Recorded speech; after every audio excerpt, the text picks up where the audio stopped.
What they did, I believe, and it was an insurance scam, they actually switched the identities of the ships and deliberately sunk RMS Olympic under the name of RMS Titanic. The original Titanic, which actually became Olympic, then proceeded to spend 25 years to and fro across the Atlantic between Southampton and New York.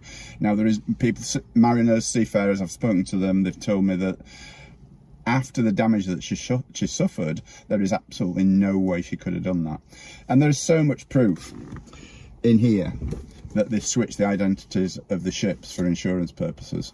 They also did a Larry Silverstein impression as well, where they upped the insurance on Titanic from 2.8 million to 3.2 million the week before she sailed.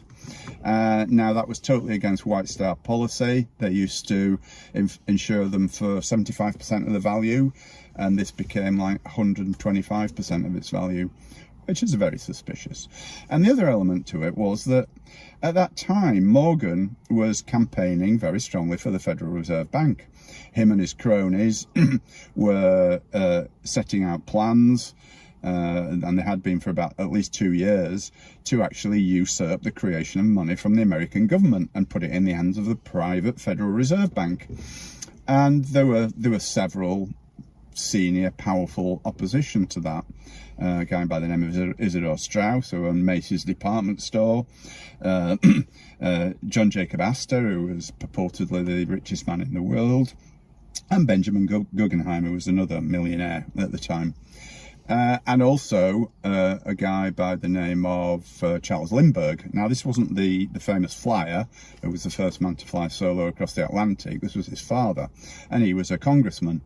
And he was given $2 million, which in those days was a lot of money. I mean, well, it's a lot of money now, but you can multiply it by 100. That okay? So it was around quarter of a billion dollars that he was given to not publish his criticism of the Federal Reserve System, because the conspirators knew that if that book got published, I mean, he was a very famous man, it would have had a massive impact on their plans.